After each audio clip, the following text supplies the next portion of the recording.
대한민국 국민 모두가 승리하는 그날까지. 안녕하십니까, 알뜰맨입니다. 3대 지수는 모두 하락 마감을 했고요.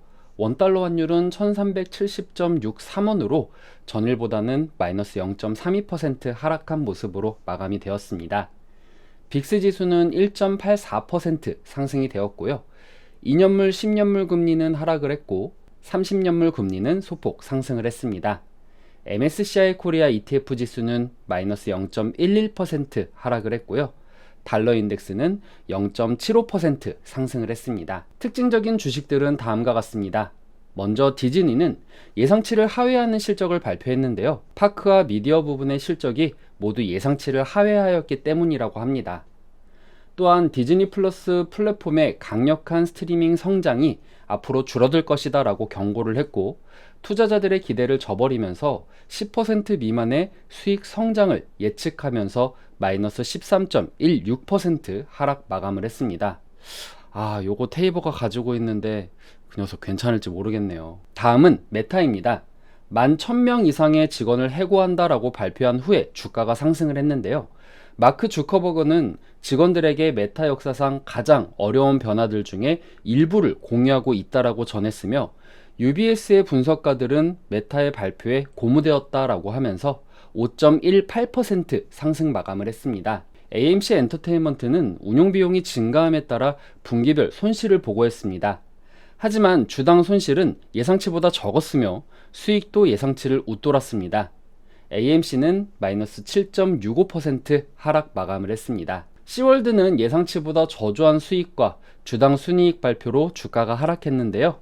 마이너스 6.83% 하락 마감을 했습니다. 로블록스는 주당 35센트의 수익을 예상했지만 주당 마이너스 50센트의 손실을 내며 예상했던 것보다 큰 손실을 보고하면서 마이너스 21% 하락을 했습니다. 다만 예약 수익은 예상치를 상회했다라고 합니다. 중간선거에서 공화당이 압승할 것이다 라는 전망이 깨지고 CPI 발표를 앞두고 3대 증시는 하락했습니다. 현재 상원은 100석 중에 민주당이 48석, 공화당이 49석을 확보했습니다. 하원은 민주당이 187석, 공화당이 204석으로 과반수 218석까지 14석을 남겨두고 있습니다. 공화당이 의회를 장악하게 되면 민주당의 증세 및 재정지출 계획에 제동을 걸 수 있기 때문에 시장에 친화적인 정책이 나올 것이다 라는 기대감이 커졌지만, 팽팽한 접전이 벌어지고 하원 내에서도 예상치 않은 다르게 민주당이 선전하면서 실망감이 차익 매물로 변환하게 되었습니다. 오늘 저녁 발표되는 CPI도 시장에 긴장감을 넣고 있는데요.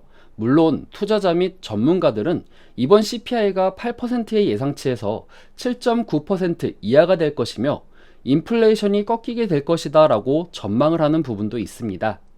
근원 CPI는 전년 대비 6.5% 상승을 하고 전월 대비 0.5% 상승할 것으로 예상되고 있습니다. 존 윌리엄스 뉴욕 연은 총재 연설도 있었는데요. 인플레이션 불확실성이 증가되기는 했지만 장기 기대 인플레이션은 연준의 목표치와 일치하는 수준에서 상당히 안정적으로 유지하고 있다라는 다소 완화적인 이야기를 했습니다. 금일 원자재 가격은 대다수 하락을 했는데요.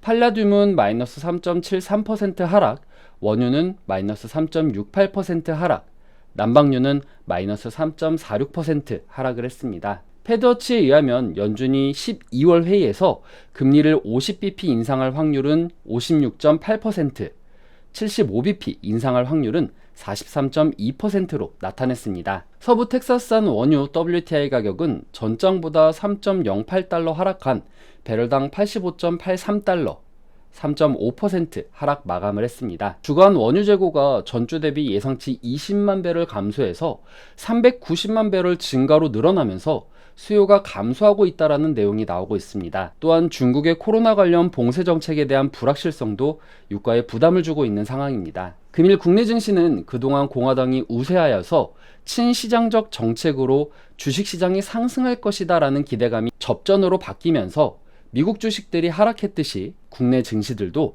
하락 출발이 예상이 됩니다. 긍정적인 호재는 근래도 환율이 1370원대로 1400원대를 깨고 유지를 하고 있다는 점과 원유 가격이 하락하고 있다는 점은 고무적입니다.